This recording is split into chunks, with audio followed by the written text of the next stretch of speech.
Игорь Евгеньевич, давайте начнем тогда с самого начала, с 80-х. Вы помните вообще, когда вы в первый раз услышали такую фамилию Ельцин? Фамилию Ельцин я услышал, наверное, после того, как он был назначен первым секретарем Московского горкома партии. Естественно, очень громко фамилия Ельцин прозвучала после его выступления на пленуме ЦК юбилейном в 1987 году. Информации было чрезвычайно мало, она была очень скудна. А, Непонятно было, что за зверь этот Ельцин, но, безусловно, это имя сразу стало на слуху и стало вызывать интерес и все, что с ним связано. А вы тогда лично его, естественно, не знали. Нет, я не знал Бориса Николаевича, я вообще его впервые увидел живьем и пообщался с ним впервые только в 96-м году, когда уже начиналась предвыборная кампания. А где вас застал путч?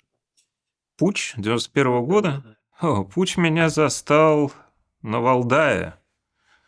Я в то время работал в пресс-службе президента Горбачева, и как-то все разъехались в отпуск, и я уехал с семьей на Валдай.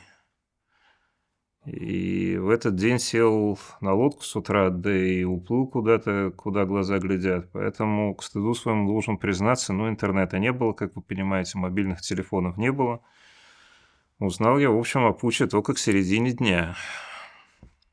Причем по глупости не поехал на Валдай на машине, что-то романтики поездов захотелось. Поэтому там, как, значит, на перекладных добирался до Москвы. Поэтому, То есть вы узнали и поехали в Москву сразу. да. А почему вы поехали в Москву, а не наоборот от Москвы подальше? Э, Хороший вопрос.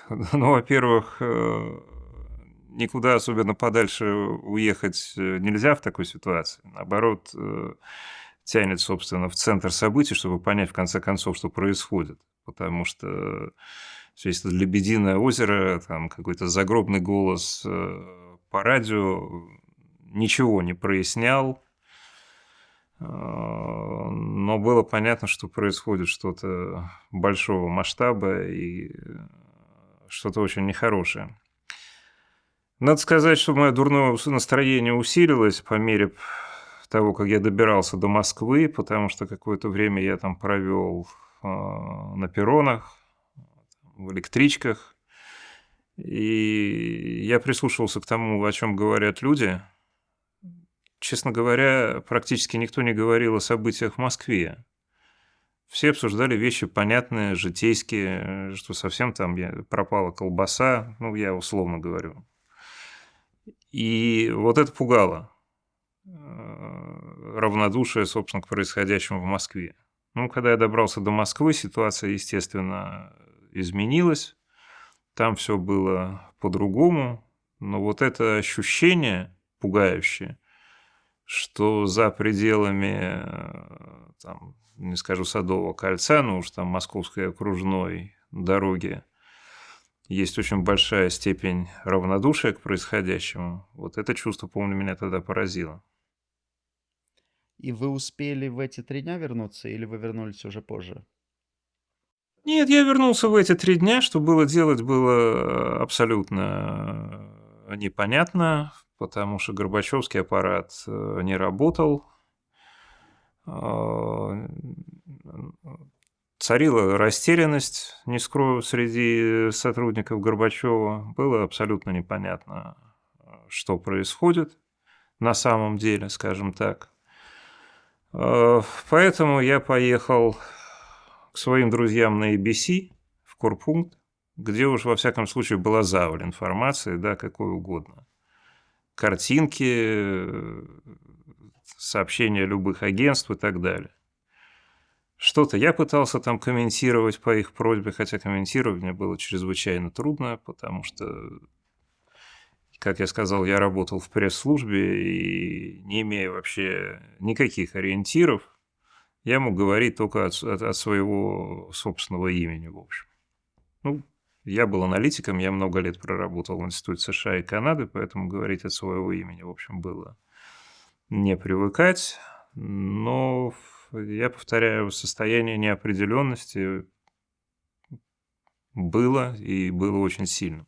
Игорь Евгеньевич, а как у аналитика? У вас было какое-то предчувствие перед путчем, что консерваторы готовят какой-то переворот, что что-то подобное может произойти? Вы знаете, ну,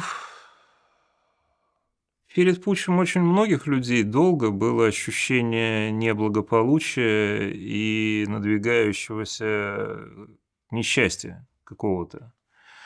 Никто не ожидал того, что произошло. Никто не ожидал там видеть танки в городе, никто не ожидал, ну, в общем, того, что произошло в эти дни августа, что бессмысленно пересказывать это уже.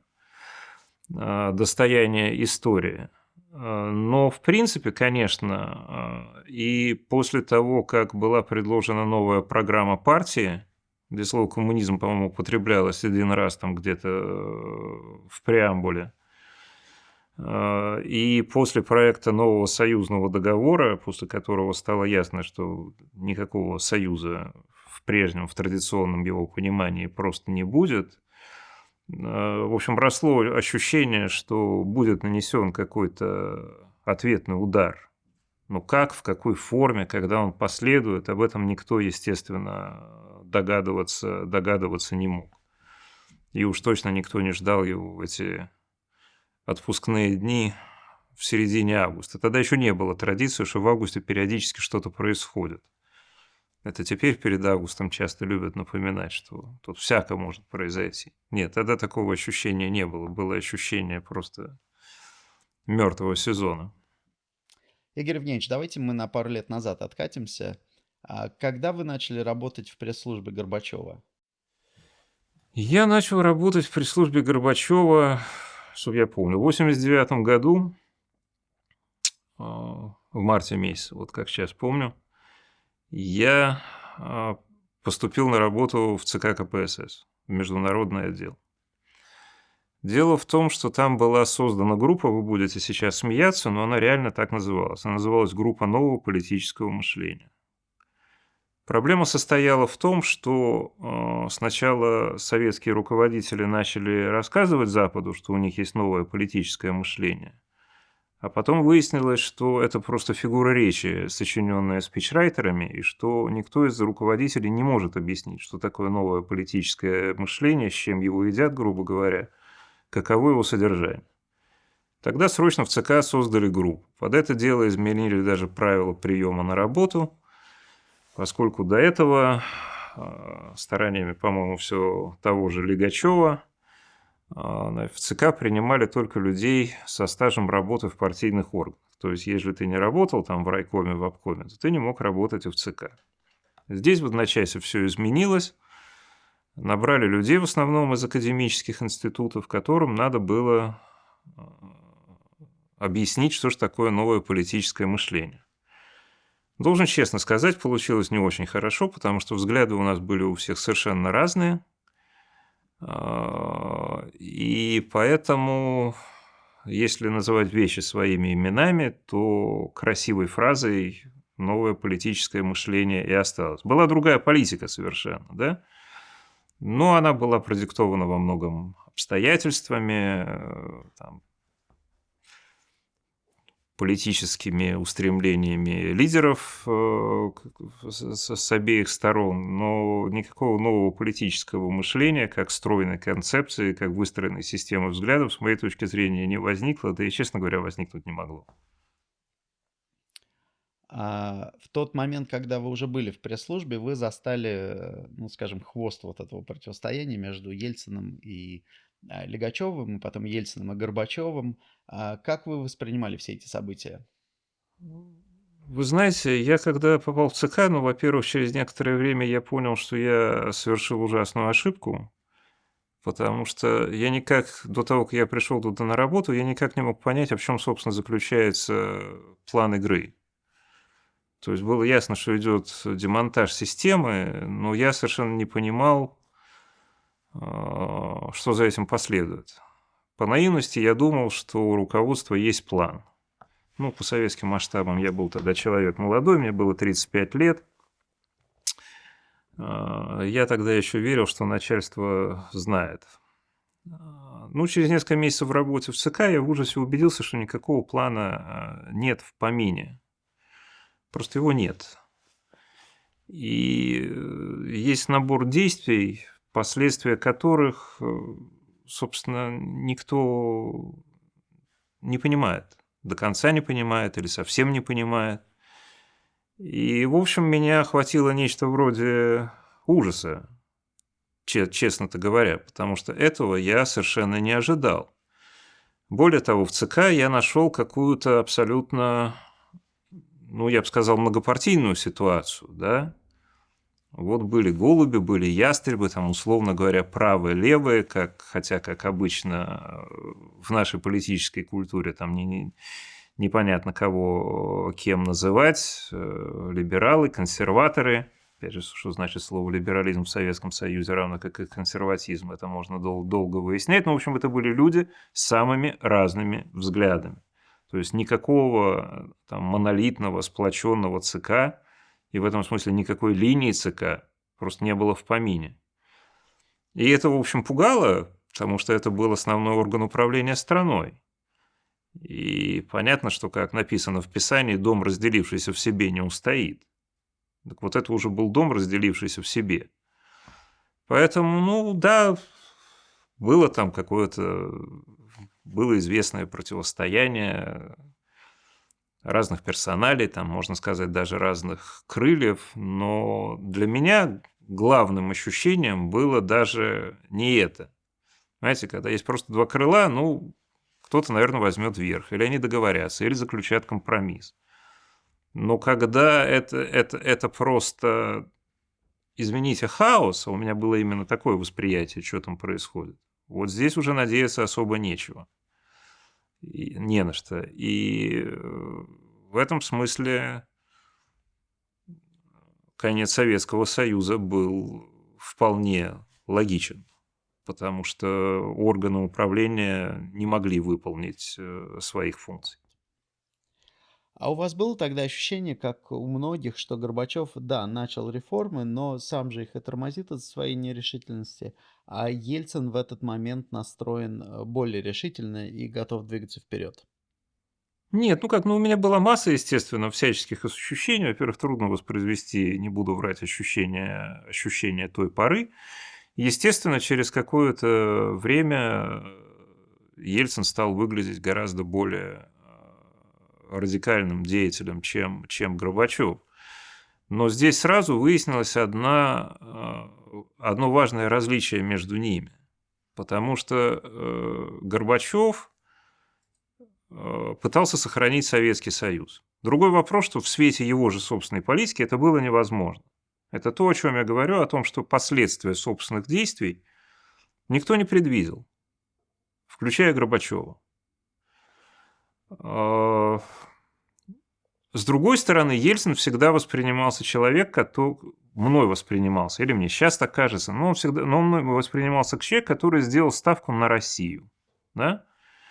То есть он был, безусловно, более глубоким реформатором, чем Горбачев, но при этом было ощущение, я не буду сейчас пытаться вспомнить, в каком году оно возникло, но когда оно возникло, оно было очень четким, что он хочет вот огородить Россию от ее окружения, потому что реформы в одной России осуществить легче, чем во всем Советском Союзе, который, строго говоря, не спасаем. И вот это было очень большое различие. Да, то, что Ельцин выступал за более глубокие реформы, ну, это факт, достаточно вспомнить его там высказывания, выступления той поры и относительную на этом фоне осторожность Горбачева. И потом вы попали на телевидение достаточно быстро уже, да? В телевидение я попал в самом конце 91 года, во время последнего государственного визита Горбачева за рубеж в Мадрид, где была встреча с президентом Бушем-старшим, а потом Мадридская конференция по Ближнему Востоку. Я был в Мадриде, где я встретил Егора Яковлева, который только что был назначен председателем Гостелерадио, которое уже, собственно, называлось телекомпанией Останкино. И он очень быстро принимал такие решения. Егор Владимирович предложил мне прийти на телевидение. Я вначале не воспринял это всерьез, потому что опыта телевизионного управленца я не имел. Но Егор доказывал мне, что, собственно, его интересуют прежде всего мои аналитические способности. Он придумал для меня невиданную совершенно должность политического директора, что на практике означало просто человека, который курирует информационно-политические программы. Ну, собственно, когда я оказался на телевидении, Сагалаев Эдуард Михайлович, который возглавлял Первый канал, позвал меня поговорить и сказал: Игорь, значит, политический директор – это прекрасно, но вы понимаете, что просто это к структуре телевидения отношения не имеет. Вы тут пробовали совсем недолго, но вы уже поняли, что оно просто устроено не так. Поэтому, я надеюсь, вы не обидитесь, сказал он, чрезвычайно вежливо и дипломатично, если я вам просто предложу стать моим заместителем по информационно-политическому вещанию. На что я тут же согласился, потому что он был абсолютно прав. Там должность политического директора – это был чемодан без ручки, которым абсолютно было невозможно пользоваться. И так я начал работать на телевидении. Игорь Евгеньевич, а что в это время происходило со СМИ? Как изменилась ситуация в 90-е годы по сравнению с советским периодом? Простите, что я вас такие очевидные вещи спрашиваю. Нам нужно Да-да, я рассказать об понимаю. этом для тех, кто вообще не застал это время. Вы знаете, СМИ тогда находились в состоянии упоительной, полной свободы, то есть во многом и они, собственно, и принесли те перемены, которые произошли в Советском Союзе, и теперь пожинали плоды своей победы в некотором смысле. Поэтому работали они практически без ограничений, но, понимаете, немножко по принципу «кто во что горазд», поскольку, естественно, культуры независимой прессы в стране не было, то, соответственно, невозможно было ожидать, что сразу вот там, где раньше стояла советская пропаганда, вдруг возникнут профессиональные, независимые, негосударственные СМИ. Значит, это вот была такая куча мала, кто во что горазд. В общем, это была ситуация хаоса, называя вещи своими именами. Причем, содержательный хаос – это полбеды. В конце концов, пусть цветут все цветы, там высказывались любые точки зрения, что, в общем, было и хорошо, и не нанесло, между прочим, никакого вреда. То, с чем я сразу столкнулся на гостелевидении, было совершенно ужасающее экономическое положение этого телевидения. Просто оно не финансировалось, а вокруг него уже возникли некие коммерческие структуры по схеме кооператив при заводе, я бы сказал. Была тогда такая схема, когда все издержки несло государственное предприятие, а прибыль получал созданный при нем кооператив. Вот на телевидении, не вдаваясь в детали, существовала такая же ситуация. И экономическое положение, в общем, было катастрофично. Каждый день на стол ко мне и к Егору Яковлеву, пока его не уволили, ложились пачки телеграмм из вещательных центров о том, что за неуплату нас собираются отключать там, сям, в том регионе, в другом. Дальний Восток, которому не платили очень долго, особенно, я помню, был активен, посылая такие телеграммы. И однажды Егор Яковлев собрал пачку таких телеграмм, пригласил меня с собой, и мы поехали к Егору Тимуровичу Гайдару. Значит, и сказали, что вот нужны деньги, потому что страна может остаться без телевидения, остаться там без Первого канала, потому что телевизионные центры грозят отключать за неуплату. На что Егор Тимурович дал неожиданный, совершенно неэкономический ответ. Он сказал: вы там, говорит, сериалы показываете. Кажется, богатые тоже плачут, если я сейчас не ошибаюсь, тогда самым популярным латиноамериканским сериалом мыльным был как раз этот. Мы сказали, ну да. Сказал, ну кто ж вас выключит? Никто вас и не выключит, а денег у меня нет. Так мы уехали несолоно хлебавши. Егор Тимурович был прав, никто нас не выключил, но ситуация на телевидении, в общем, была ужасна. Как она преодолевалась, это уже совсем другая история. А со стороны властей в тот момент чувствовалось какое-то давление, или вы моментально почувствовали полную свободу?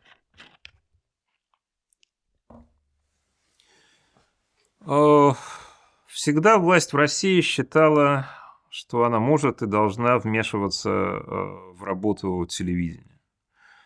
Поэтому и тогда, даже в условиях вот этой внезапно наступившей, казалось бы, полной свободы, начальники разного уровня считали своим неотъемлемым правом звонить на телевидение, говорить, что что-то не так, что это безобразие, что это надо срочно поправить и так далее. Да, было. Но тогда еще эти звонки, ну, во-первых, они шли кто в лес, кто по дрова. И, во-вторых, они не вызывали какой-то дрожи в спине, которая, наверное, возникала у телевизионщиков до и после этих лет. Но, в принципе, да, ситуация была довольно тревожна, поскольку было ясно, что российский чиновник от этого рефлекса звонить на телевидение и требовать, чтобы ему сделали красиво, не избавился и, видимо, не избавится. А вы считаете, это шло непосредственно от Ельцина или скорее от чиновников, от окружения? Я не думаю, что это шло... Я не думаю, что попытки приструнить телевидение шли от Ельцина. Дело в том, что у Ельцина было некоторое врожденное чувство, как надо обращаться со СМИ. И он умел с ними играть. Может, оно было неврожденное, может быть, он научился этому за те годы, что он провел в оппозиции, хотя, честно говоря, думаю, что врожденное.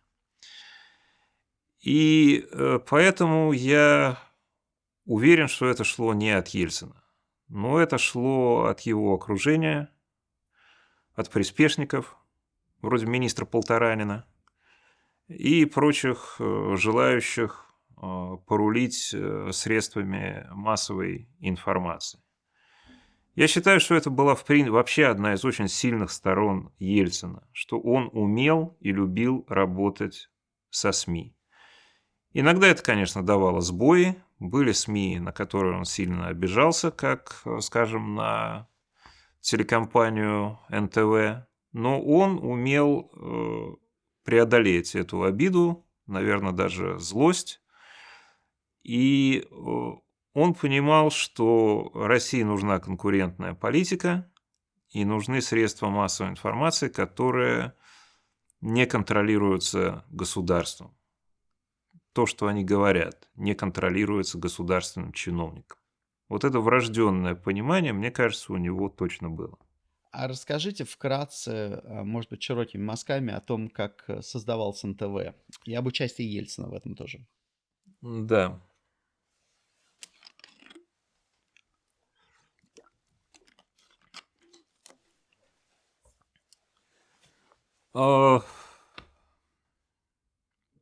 В начале 1993 года мне пришлось покинуть телекомпанию Останкино. Егора Яковлева ушли гораздо раньше. Я после этого продержался еще несколько месяцев. С новым руководителем компании я работать никак не мог. И в начале 1993 года я Останкино покинул. Где-то в начале лета 1993 года началось создание НТВ. Началось оно с того, что Евгений Киселев, Олег Добродеев встретились сначала с заместителем Владимира Гусинским Сергеем Зверева, потом с ним самим. Пригласили меня поучаствовать в этих обсуждениях. Обсуждения шли, собственно, о том, чтобы создать в России негосударственный канал. Собственно, Киселев и Добродеев пришли сначала к Гусинскому с предложением профинансировать производство независимой программы «Итоги», но Гусинский правильно рассудил, что независимая программа выжить не может по определению, поскольку канал всегда будет определять, что на нем показывают, и выдвинул встречную идею создания канала. Идея казалась достаточно безумной, но, тем не менее, мы за нее взялись. Я стал первым президентом НТВ. Последовал дальше период очень трудный, поскольку никто не знал в те времена, как создается коммерческая телерадиокомпания. Просто не было никаких представлений, как, на каких основах она должна быть устроена. Многие телевизионные управленцы, которые были тогда известны, категорически отказались участвовать со мной в этом проекте, когда я их приглашал, потому что они не верили в успех коммерческой телерадиокомпании, в успех негосударственного телевидения. Поэтому пришлось как-то жить своим умом. У меня был самый ценный опыт, у меня был опыт отрицательный.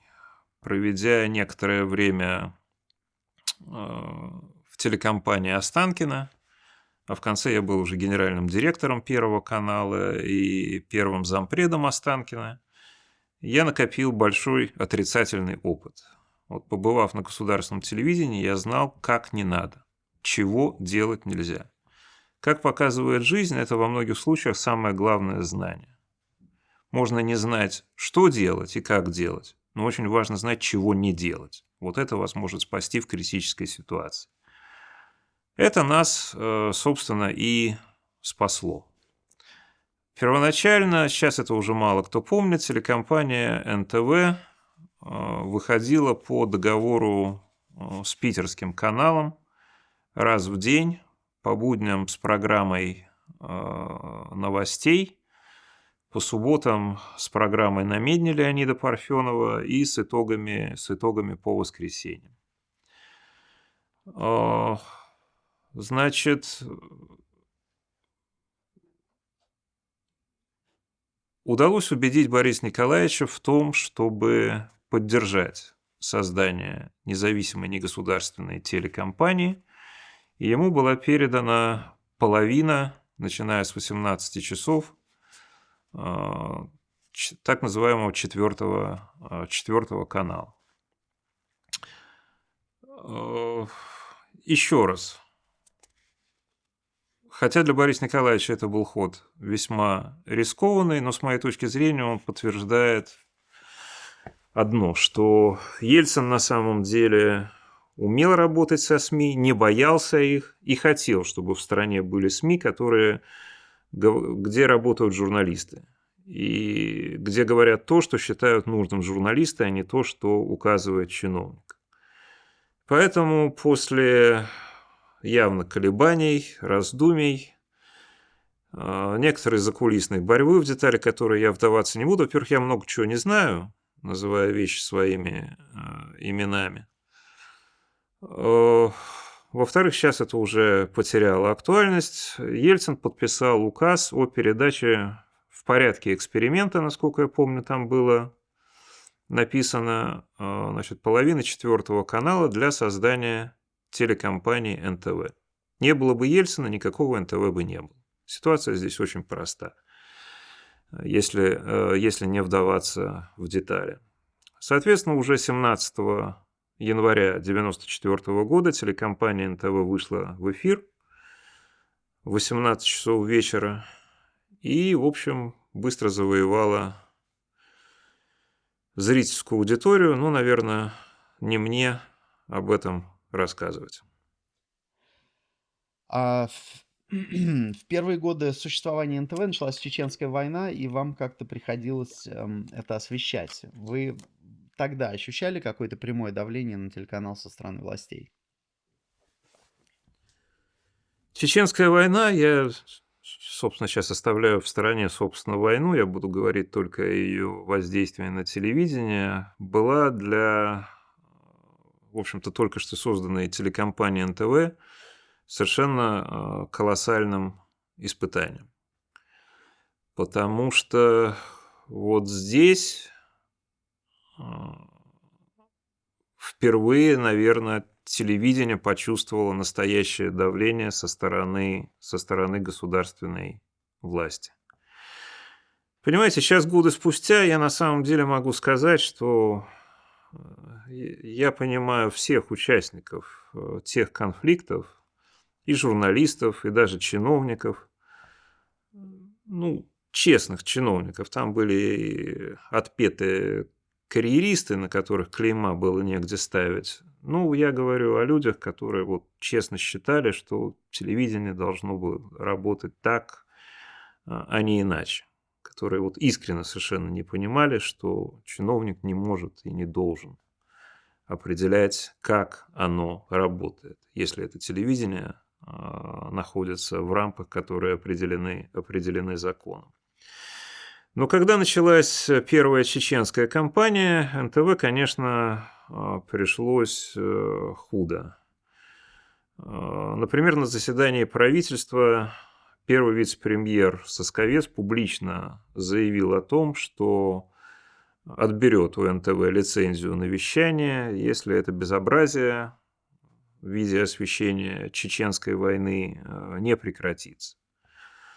О том же мне сообщили из администрации президента.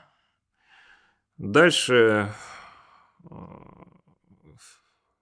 люди Коржакова, как я понимаю, в основном шуганули, что называется, как говорилось при Иване Грозном, главного акционера компании НТВ Владимира Гусинского, который был вынужден уехать за границу и в течение полугода здесь не находился. Но телекомпания НТВ продолжала работать. Продолжала работать, несмотря на угрозы закрытия. Телекомпания сохранилась.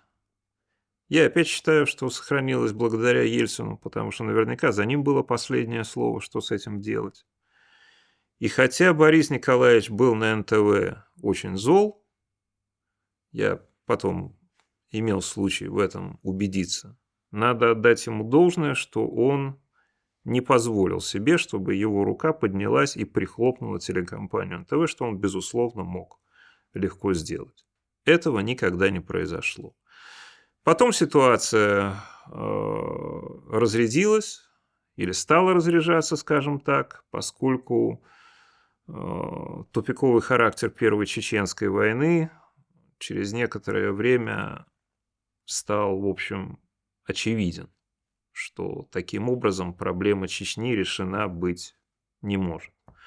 Ну, это уже не тема телевидения. Естественно, что после того, как первая волна рассказов о том, что сейчас тут мы с Чечней разберемся силами одного парашютно-десантного полка, пошла на убыль, соответственно, ситуация на телевидении и вокруг телевидения сильно разрядилась.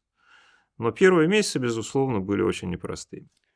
А почему вы считаете, Борис Николаевич не пошел на такой шаг? Я имею в виду на закрытие канала. У него, может быть, не было все-таки в тот момент такой возможности, или это было какое-то внутреннее его понимание, что свобода слова — это что-то такое фундаментальное, и это нельзя трогать? Я Вы знаете, понимаю, что мне вам сложно трудно, что-то сказать. да, понимаете, мне трудно гадать, почему Борис Николаевич не закрыл НТВ. Я с ним не общался в те времена, я не телепат, мне трудно, естественно, воссоздать каким-то образом ход его мысли. Но я думаю, что главным было отношение Ельцина к СМИ, к негосударственным СМИ, к свободе слова, как совершенно необходимой части того общества, которое он хочет видеть в России. И этот принцип он соблюдал. Он соблюдал и в этом смысле демонстрировал большое постоянство и большую приверженность соблюдения этого принципа. Ну, это можно понять политически, понимаете? Ведь Ельцин стал президентом России во многом благодаря тому, что появились независимые от государства СМИ и благодаря свободе слова. Не было бы свободы слова, которая сменила собой на самом деле горбачевскую гласность, не было бы и Ельцина в роли правителя России. Вот это он, видимо, запомнил крепко и сделал для себя вывод, что как бы его ни злили какие-то СМИ и журналисты, что по большому счету трогать он их не будет. И он этого не делал. 95-й год, рейтинг у Ельцина совсем низкий, почти нулевой. Начинается подготовка избирательной кампании. Расскажите, пожалуйста, про эту ситуацию. Что происходило с рейтингом Ельцина в это время? Как была создана аналитическая группа? Как вы в нее попали, в эту аналитическую группу? И как началась вообще вся эта история с избирательной кампанией 96-го года? К концу 95-го, началу 96-го года рейтинг Бориса Ельцина катастрофически упал. Это было производно много факторов, но я выделю, собственно, два из них. Это экономическая составляющая, потому что уровень падения жизни людей после 90-го года, 91-го года был, конечно, чудовищным. И в 91 году, в общем, мало кто на это рассчитывал. То есть профессионалы, наверное, про себя знали, что так будет, но массовые ожидания были совсем не такими. К тому же и Борис Николаевич в своей политической риторике там 90-91 года тоже, в общем, называя вещи своими именами, сказал много лишнего и породил у людей несбыточные ожидания. Тем болезненней было, естественно, столкновение с реальностью, и тем болезненней была политическая высота политического падения Ельцина. Второй фактор – это была, конечно, война в Чечне, которая в силу ее тупикового характера. Понимаете, проблемой, тут важно понять, ведь проблемой была не сама война, с моей точки зрения, а то, как она велась, да, а велась она, ну, во всяком случае, так уж кажется стороннему наблюдателю, весьма непрофессионально и неумело, и главное, растущее ощущение того, что вот эта война не приведет к решению проблемы Чечни, да, то есть ведь вся эта кровь и грязь, она, собственно, не давала результата, и это было ужасно. Собственно, вот эти два фактора были, наверное, основными. Ну, потом Борис Николаевич был замечательным деятелем оппозиции, я имею в виду последние годы существования Советского Союза. Но быть президентом России требовало уже совершенно других политических навыков, у которых у Бориса Николаевича не было, просто потому что не могло быть. Да? Потому что он был первым президентом России. Он впервые стал президентом демократической страны. В общем, все было впервые. И это было, конечно, очень трудно. И ситуация усугублялась тем, что часть его окружения составляли люди, в общем, малодостойные, давайте я выражусь более-менее дипломатично, которые, в общем, пытались отгородить Ельцина от окружающего мира, которые кормили его дезинформацией по поводу его собственного положения, по поводу происходящего в стране. И это, конечно, сильно усугубляло ситуацию. Поэтому не стоит удивляться тому, что к началу 96-го года рейтинг Ельцина был там, не помню, 4%. Ну, совершенно катастрофический, непозволительный, особенно вообще, который редко в истории бывает, и тем более, что учитывая, что 96-й год был годом выборов. Ситуация эта всех, в общем, Ну, что значит всех? Кого-то она радовала, всех я имею в виду людей, которые работали со мной прежде всего. Нас эта ситуация пугала, потому что единственной альтернативой Ельцину, собственно, был кандидат коммунистов Зюганов. И это означало реставрацию совсем недалекого советского прошлого, себя уже изжившего, скомпрометировавшего и так далее. При этом я был совершенно уверен, что нет никакой неотвратимости в победе Зюганова. Более того, я был уверен в обратном. С моей точки зрения, и все данные опроса общественного мнения, которые выходили за рамки рейтингов и давали картину того, что происходит в общественном мнении, в сознании общества, все эти данные показывали, что Россия – это, в общем, не коммунистическая страна. Я не говорю антикоммунистическая, я говорю некоммунистическая. Прошли, закончился коммунистический период истории, и большинство продолжало так считать. И это большинство, собственно, могло стать гарантией победы Ельцина на выборах. К сожалению, Ельцин был окружен людьми во многом, которые убеждали его в том, что победить невозможно, что единственный шанс – это отменить выборы и, собственно, после этого стать нелегитимным президентом. Но естественно, что при таком раскладе Ельцин бы оказался бы полностью заложником этой группы, да? Которую там, ну, скажем, можно называть группа Коржакова, Сосковца, Барсукова. Они демонстрировали ему опросы общественного мнения, причем очень странно эти опросы почему-то проводила ФАПСИ, то есть Федеральное агентство правительственной связи, причем прямо на обложке там была какая-то страшная цифра выборки, там 40 или 45 тысяч человек. При этом цифры, которые они демонстрировали, были абсолютно ужасные, безнадежные и так далее. Ну, правда, в социологии дело ведь не в размере выборки. Вы можете опросить и 40, и 45 тысяч человек. Но только если эта выборка неправильная, нечестная, то и результат вы получите совершенно неверный. А можно опросить там, я не знаю, 1200 человек, извините, не социолог, запамятовал уже стандартный размер выборки, и получить там результат с точностью плюс-минус там 3%. Я, в общем, ни сном, ни духом не собирался присоединяться к кампании Бориса Ельцина.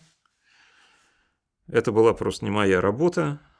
Я в то время оставался президентом НТВ. Но в один прекрасный день ко мне в кабинет, предварительно позвонив, приехали Татьяна Дьяченко, дочь президента, и Валентин Юмашев. Я понимаю, что для них было нелегко ко мне приехать, потому что Ельцина НТВ не щадила. Я честно скажу, я просто не считал, что это задача негосударственного телевидения щадить президента. Даже президента, который выписал тебе лицензию на вещание. Потому что либо ты делаешь свою работу, либо ты уже не средство массовой информации, не пойми кто. При этом я не говорю, что НТВ всегда было правым. Понимаете, на НТВ работали люди, которые точно так же все вышли из советского общества, которые работали на советском телевидении, которые хотели работать по-другому. Но это не значит, что все они могли соблюдать какое-то чувство меры, да, держать баланс и не переходить грань. Все это было. Но по большому счету, я еще раз говорю, что это не задача средства массовой информации щадить президента, если президент, что называется, не прав. Невольно я повторяю фразу Егора Лигачева. Ну, никогда Борис Ельцин не был так неправ, как утверждал об этом Лигачев. Я, конечно, имею в виду совершенно другое. Я имею в виду те неизбежные ошибки, которые совершает каждый действующий президент во главе такой непростой страны, как Россия. Итак, ко мне приехали Татьяна Дьяченко и Валентин Юмашев. Разговор, ну, может быть, он не клеился там первые 3 минуты, но мы очень быстро стали говорить о деле переизбрания Ельцина. Я, собственно, зафиксировал свою позицию, ту, которую излагаю вам, что у Бориса Николаевича есть все основания переизбраться, что в стране есть некоммунистическое большинство, что кампанию надо вести, естественно, абсолютно по-другому, что Борис Ельцин должен каждый день создавать новости, причем эти новости должны быть такими, чтобы они действовали на людей, чтобы они действовали на его будущих избирателей, и каждый день надо работать на подъем электорального рейтинга Ельцина. И если это делать, если этим заниматься каждый день, то в результате Ельцин просто выиграет выборы. И абсолютно нет никакой предопределенности, что их должен выиграть кандидат Зюганов. Я не помню, сколько мы тогда проговорили, но буквально через несколько дней Татьяна и Валентин организовали, ну, собственно, Татьяна прежде всего организовала мне встречу с Борисом Николаевичем. Первая встреча была очень короткой, в перерыве какого-то большого заседания, по-моему, глав СНГ, я боюсь уже сейчас напутать. Было это начало марта 1996 года. Времени до выборов оставалось, конечно, катастрофически мало. Я очень коротко изложил Ельцину, что, мне кажется, нужным и необходимо сделать для того, чтобы победить на выборах. И Борис Николаевич сказал: да, мы будем это делать. Причем чувствовалось, что это не пустые слова, что он действительно хочет вести кампанию по-другому, что он прекрасно чувствует и знает, что нет никакой обреченности в его позиции, а что он может и должен выиграть выборы. Ну, собственно, с этого там начинается мое участие в избирательной кампании, которая продолжалась несколько следующих месяцев.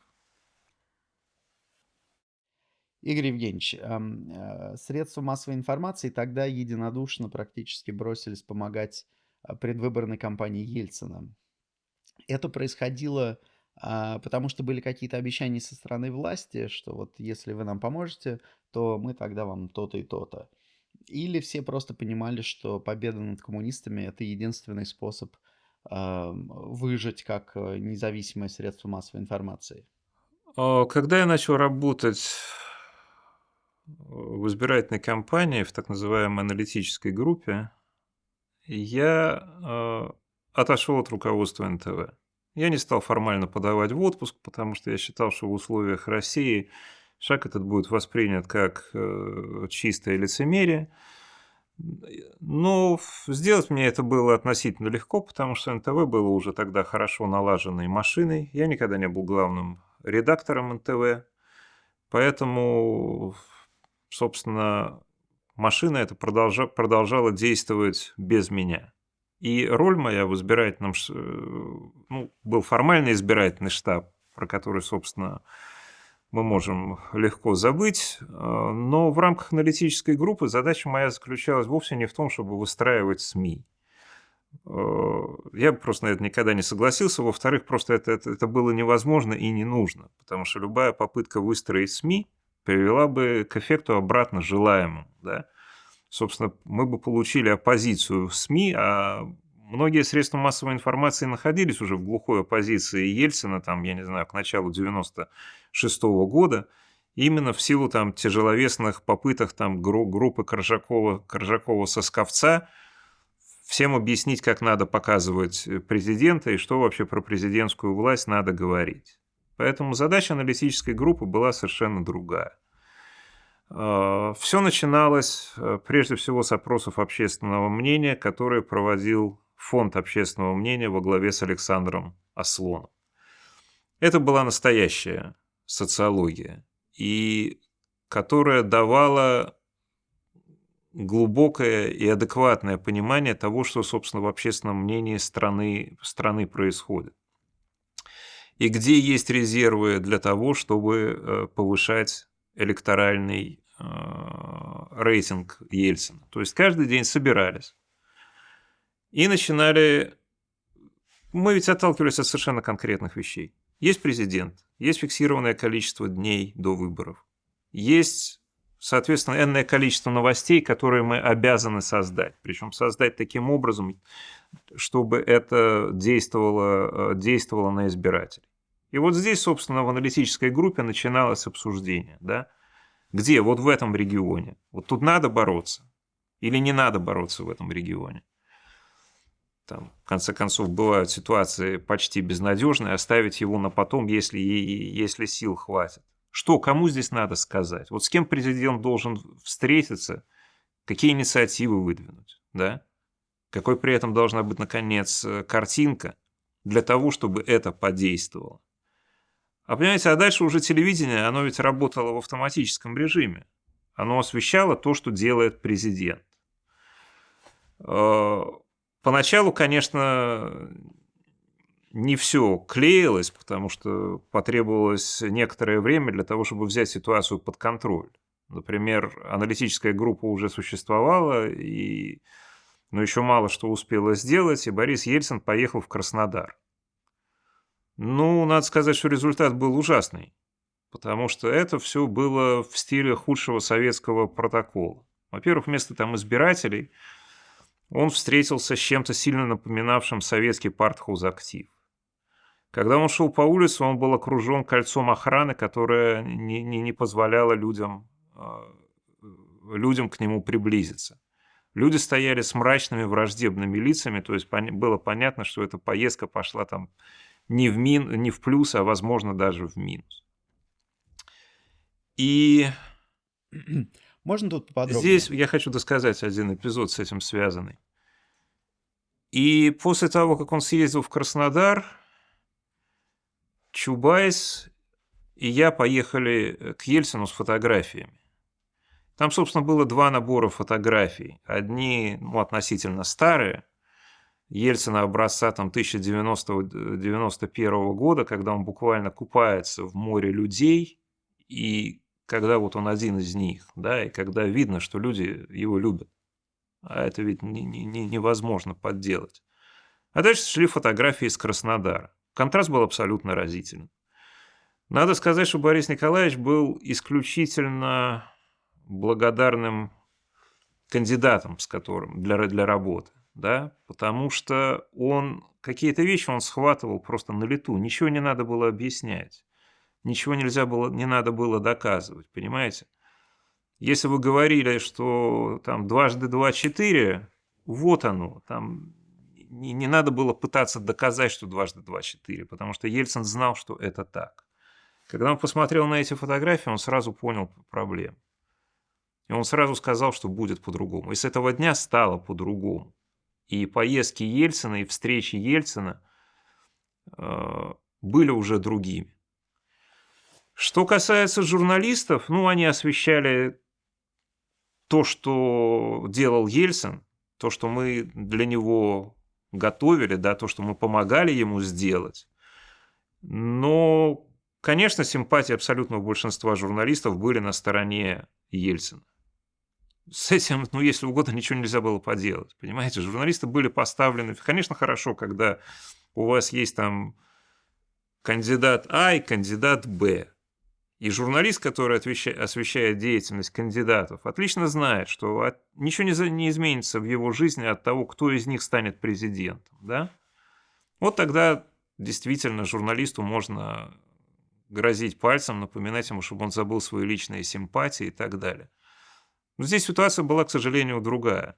Был кандидат Ельцин, и надежда на то, что развитие негосударственных СМИ продолжится и свобода слова сохранится. И был кандидат Зюганов, при котором все будет с точностью до наоборот. При этом важно понимать, что Зюганов имел много возможностей высказаться на телевидении. То, что я говорю, совсем не означает, что Зюганова там замалчивали, объявили на него какую-то информационную блокаду. Нет. Помимо того, что шли сюжеты в новостях, а, к счастью, у Зюганова не было эффективного избирательного штаба, поэтому то, что он делал в качестве новостных поводов, часто било мимо цели или носило какой-то дежурный характер. Здесь, честно скажу, силы были неравны. Перевес был на нашей стороне. Но кроме этого, Зюганов еще ведь имел возможность высказываться в прямом эфире. Я подчеркиваю, в прямом эфире. Совершенно бесцензурно. Говорить все, что ему вздумается. И таких выступлений на телевидении за время избирательной кампании у него набралось немало. Ну, другое дело, что часто это был повтор, понимаете, уже слышанного за несколько десятилетий советской власти. И, конечно, как публичный оратор Борис Николаевич давал Зюганову большую фору, что называется. Поэтому, конечно, он был гораздо более эффективен. Но не надо думать, что это была игра в одни ворота. Это было совершенно не так. И действительно, Зюганов, особенно при той начальной поддержке, которая у него была, был реальным и сильным противником. А расскажите, пожалуйста, кто входил в аналитическую группу и, может быть, про какие-то бытовые детали. Например, вы заседали в президент-отеле, кто туда приходил, как вообще была построена эта работа? Так, ну, во-первых, я сейчас кого-нибудь не вспомню и обижу. Вы знаете, значит, что касается аналитической группы, я боюсь, что формальный перечень аналитической группы у меня в уме уже не сохранился. Поэтому я не буду никого обижать, я назову просто несколько человек, с которыми я работал плотнее всего, наверное. Ну, это прежде всего Анатолий Борисович Чубайс, который группу возглавлял и который человек исключительно работоспособный и, в общем, отдавался этой работе целиком, решая бездну вопросов, которые возникали в ходе избирательной кампании. В общем, ну, во всяком случае, в тех условиях Чубайс был действительно практически идеальным начальником избирательного штаба, хотя, повторюсь, формально существовал избирательный штаб, который возглавлял... Сосковец. Который возглавлял премьер-министр Черномырдин, который изредка ритуально собирался. Ну, реального воздействия на ход кампании он, в общем, как правило, не оказывал. Мы все очень ценили Александра Аслона, потому что те социологические данные, которые он давал, собственно, без них мы бы блуждали в потьмах. И вряд ли бы мы достигли такого результата. Потому что, конечно, политика существовала столько, сколько существует человеческое общество, и возникла она задолго до опросов общественного мнения, но опросы Аслона, особенно в той критической ситуации, были чрезвычайно важны. И они были, на самом деле, очень тонким инструментом, который позволял оценивать, что мы делаем, насколько правильно мы делаем, куда надо идти дальше и так далее. И в критические моменты часто в аналитической группе кто-нибудь, глядя на Аслона, спрашивал, ну, а каков глаз народа по этому поводу?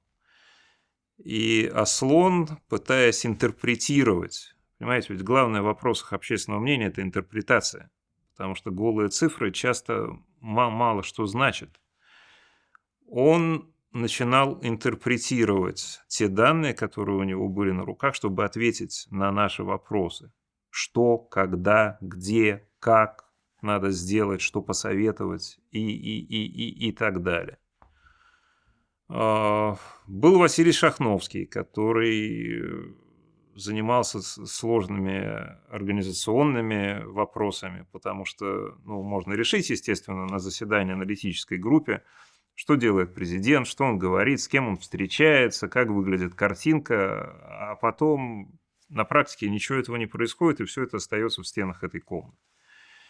И Шахновский решал многие организационные вопросы, прежде всего взаимодействие с кремлевской администрацией, которая привыкла работать по-другому. Да? У нее ведь были другие задачи, там были люди, подобранные по другим принципам. В общем, короче говоря, Шахновский был во многом тем интерфейсом, который обеспечивал, что то, что решено на заседаниях аналитической группы, значит, будет реализовано. Вы знаете, что касается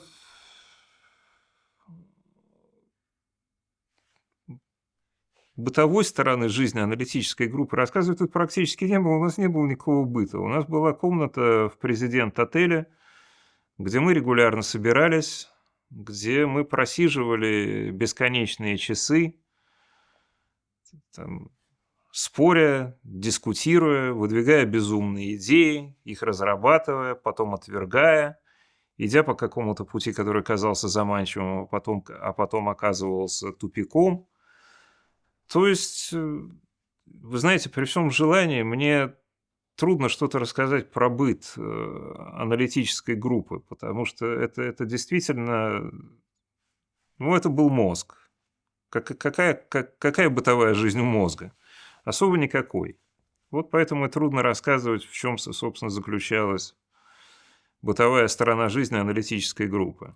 А был какой-то регламент, иерархия? Вы как-то голосовали? Кто принимал окончательные решения? Нет, вы знаете, иерархия, формальная иерархия была, то есть Анатолий Борисович был главный, но все обладали совершенно равными возможностями высказаться. Я не помню случая, чтобы какой-то вопрос просто был решен формальным голосованием. Да, я не знаю, 5 за, 3 против, значит, будет так.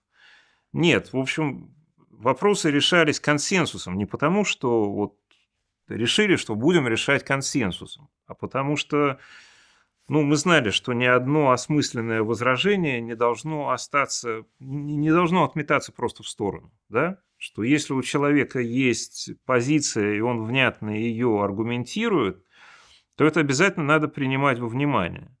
То есть надо либо менять то, что мы делаем, либо аргументировать, почему, собственно, человек не прав, почему эта позиция неверна. И надо отдать должное, что все люди, которые в аналитическую группу входили, они умели говорить и умели слушать. Поэтому, по большому счету, это был консенсус. И в этом смысле это был замечательный период работы, потому что в некотором смысле никогда легко так не работалось. Понимаете? То есть никогда так легко консенсус не достигался. Причем я сказал, что это были часы обсуждения, это были споры. Дорога не доходила, там, в общем, интонации иногда повышались, но все равно это было легко, потому что это было все осмысленно. Это была работа, это был процесс, который приносил результат. А какая была основная концепция в первый период выборной, как это называется, выпало слово? Я имею в виду в месяце до первого тура. До первого тура? Давайте я вам сразу скажу, какая у меня складывается сейчас картина по итогам нескольких интервью. Что в первом туре была... Сколько у нас? Не-не-не, за 20 минут мы уложимся. Сколько вы нам дадите, столько мы возьмем. Давайте попробуем, потому что я просто стал чуть-чуть уставать, а я просто стану говорить хуже, поэтому... Нам нужно было начать с 96-го года, а потом уже там Я просто хотел вас разговорить, но... А что меня разговаривать? Меня разговорили много лет назад. Профессия была такая, да. Да, картина складывается такая, что, в первом туре была концепция, которую условно можно назвать "другой Ельцин", то есть, это попытка изменить отношение к Ельцину. А после выхода во второй тур концепция сменилась на такую антикоммунистическую, где основной фокус уже был на том, что будем бомбить коммунистов. Ам,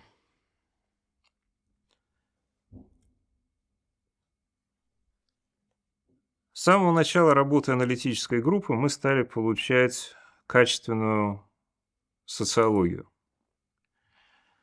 благодаря Александру Аслону. И очень быстро стало понятным, что в первом туре Ельцин не может одержать победу. Там же были другие кандидаты, помимо Зюганова, как мы помним, да, Явлинский, Лебедь. И, естественно, Бориса Николаевича это не радовало. Но в конце концов он вынужден был с этим смириться. Я помню, как уже незадолго до первого тура выборов э, Ельцин сказал: ну что, побеждаем в первом туре.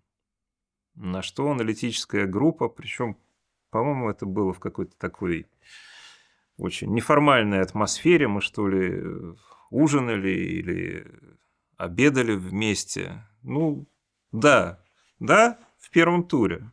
Мы сказали: нет, не получается, Борис Николаевич. В первом туре вы выиграть не можете. Вы получите большинство, но вы не можете одержать победу в первом туре выборов. Ельцин погрустнел, надо сказать, но воспринял это как должное. К этому времени он уже привык верить аналитической группе, и если говорили «нет», значит «нет». И он работал до последнего дня, действительно, ну, называя вещи своими именами. Мы, конечно, Бориса Николаевича загоняли, он ездил по всей стране, он выступал, причем на большом эмоциональном подъеме, накале, не всегда с дружелюбно настроенными аудиториями, или, скажем так, с не совсем дружелюбно настроенными аудиториями. Это было тяжело, но он, я еще раз говорю, это был кандидат, с которым работать было одно удовольствие.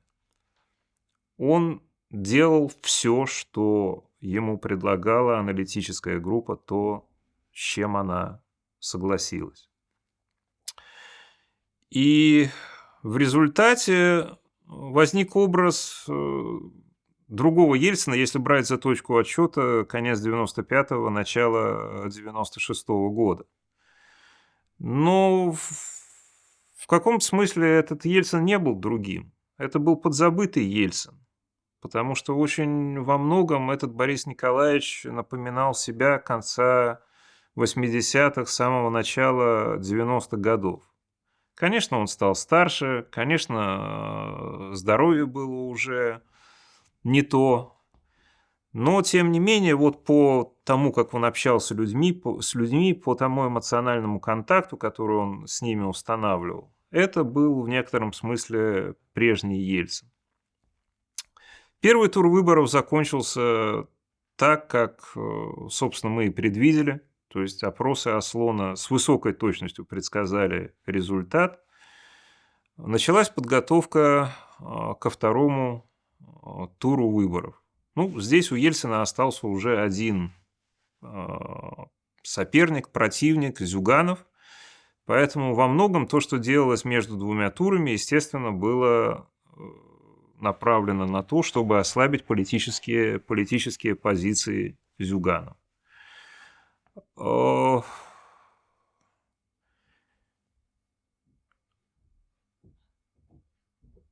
Знаете, я, пожалуй, здесь остановлюсь. Остановите камеру на секунду. Хорошо, а откуда деньги брались? Вы все-таки представляли, ну, не было слова олигарх еще тогда, но вы так или иначе представляли интерес определенной группы Владимира Гусинского. А все остальные богатые люди, которых потом назвали олигархами, тоже бросились помогать компании Ельцина и деньгами, и медийными ресурсами. Почему это происходило? Это был все тот же страх перед возвращением коммунистов или были какие-то обещания со стороны правительства? Еще раз, м, я хочу подчеркнуть, что в 96 году Россия была не коммунистической страной, не антикоммунистической. Поэтому я вам должен честно сказать, что м, я с некоторой осторожностью относился, скажем, к антикоммунистической риторике. Мое мнение здесь не было единственным, иногда не было доминирующим, но я иногда не считал это необходимым, потому что страна была не коммунистическая. Она прошла через десятилетия коммунизма и уже в 91 году сказала «хватит». Ну, просто хватит, хватит. Достаточно есть достаточно. И, в общем, большинство людей на этой же позиции и стояли в 96 году. И именно поэтому они поддерживали Ельцина. Причем, понимаете, ну многие утратили, давайте называть вещи своими именами. В конце 80-х годов многие люди еще смотрели через Ельцина, на Ельцина через розовые очки, да?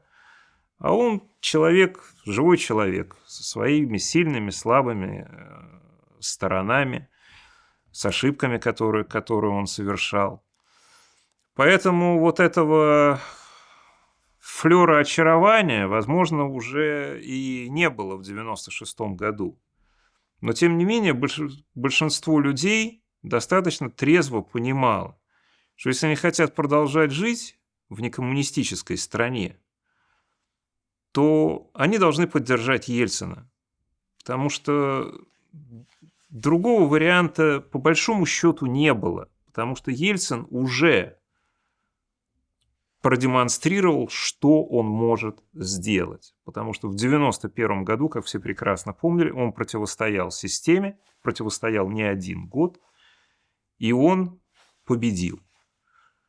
И при всех достоинствах, там, я не знаю, Лебедя или Явлинского как кандидатов, за ними, естественно, не было такого послужного списка.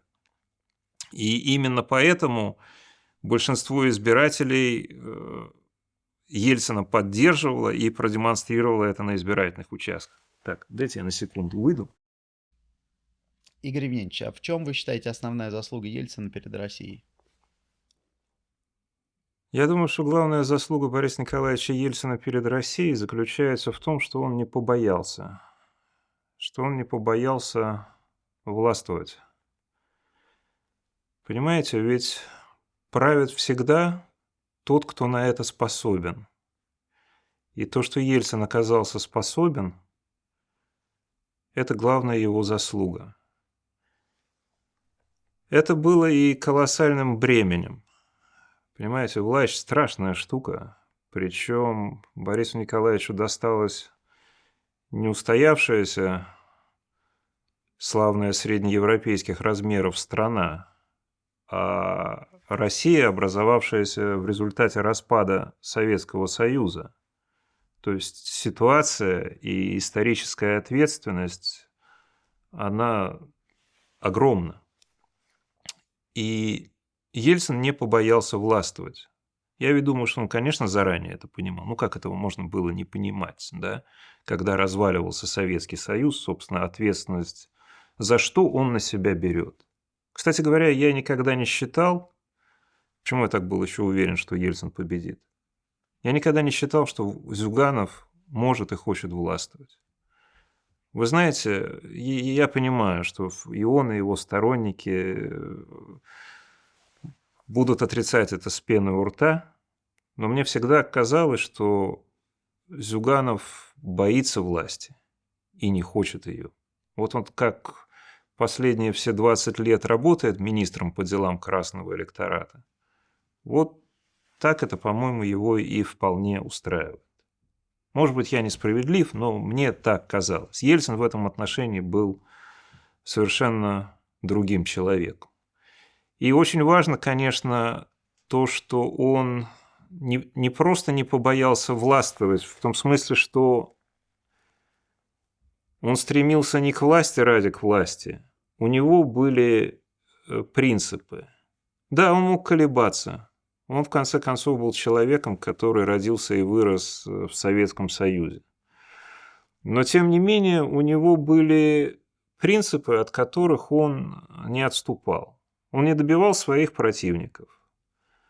Он действительно был сторонником политической конкуренции, политической состязательности. Да? То есть при нем существовало несколько крупных политических деятелей, в том числе и таких, которые, в общем, как мы видим на примере 96-го года, могли с ним еще как поспорить за власть. Одним из принципов было соблюдение свободы слова. И что он должен дать возможность средствам массовой информации, журналистам точнее, работать, как бы они временами его не раздражали. И это, конечно, огромная заслуга Ельцина. А что Ельцин вкладывал в это слово «свобода»? Знаете, у нас в каждом втором интервью люди на этот вопрос отвечают, что основная заслуга Ельцина перед Россией в том, что он принес России свободу. Что это вообще значит?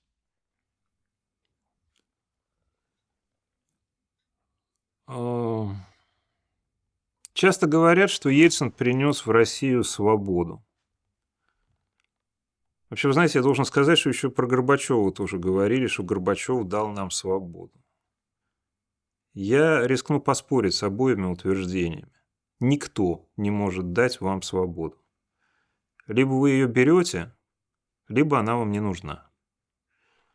И люди при Горбачеве и при Ельцине взяли, перефразируя Бориса Николаевича, взяли ровно столько свободы, сколько могли унести. Да? Поэтому заслуга Ельцина в том, что он сам был свободным человеком. И в этом подавал могучий пример гражданам России.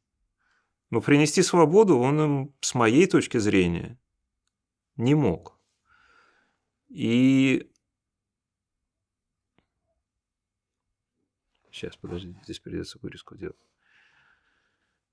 Да, для Ельцина свобода была очень высокой ценностью, высшей ценностью. Но я думаю, что он понимал свободу прежде всего как личную свободу свою, личную свободу каждого. Каждый волен выбирать, делать ему выбор или не делать выбор, извините за тавтологию, да? Или сидеть и ждать, пока выбор за тебя сделает кто-то другой. Вот Ельцин сам за себя делал выбор и не позволял, чтобы другие за него выбирали. И, в общем, ожидал, что люди будут вести себя так же.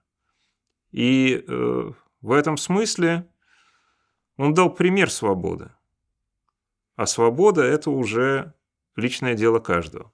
Брать ее или оставить валяться на земле. Многие говорят, что у Ельцина была какая-то такая особая харизма и умение очаровывать людей. Вы это на своем опыте ощущали, наблюдали, или люди это дорисовывают, потому что понятно, что всевластному президенту легко обладать харизмой? Борис Николаевич был, безусловно, харизматик. Он производил большое впечатление на людей. Особенно, когда он хотел его произвести. Потому что, бывало по-всякому. Был у меня как минимум один случай, когда я вызвал сильный гнев Бориса Николаевича. Он меня как человека пригласил пообедать в годовщину второго тура выборов вместе с Сашей Аслоном в 1997 году. А я что-то стал ему такое высказывать критическое, наболевшее. А Борис Николаевич, он болел тогда уже сильно. И вообще, видимо, в тот день как-то не считал, что будет какой-то серьезный разговор. Благостное такое событие, да, там годовщина, победы. Мы тут в Кремле сидим, обедаем. А тут меня что-то вдруг там прорвало, и начал я ему что-то высказывать. Свое непонимание или неудовольствие чем-то. Вот здесь Борис Николаевич сильно разгневался. И тут его трудно было назвать харизматиком. То есть, ну, возможно, как бы гнев тоже можно считать проявлением харизмы. Но точно в этот момент он не ставил задачей, да, меня очаровать, скажем так. Но в принципе, когда Борис Николаевич общался с людьми, и когда он хотел завоевать расположение своего собеседника, он действительно мог этого добиться. И в этом смысле он был харизматиком. Да, но я уже молчу о его публичных выступлениях, поскольку все имели возможность, я надеюсь, видеть, как он выступал на публике. И, конечно, так может выступать только харизматик. Он бывал в разной форме, да? Это не значит, что все его выступления были успешны. Иногда он плохо себя чувствовал или не собрался на это выступление, или вообще не понимал, зачем это надо, и тогда от его харизмы мало что оставалось. Но когда он был заведен, когда он знал, что от этого выступления, от этой речи многое зависит, о да, здесь вот умел овладеть аудиторией и донести до нее свое послание. Здесь он, конечно, был харизматиком. Спасибо, Игорь Евгеньевич. Спасибо вам.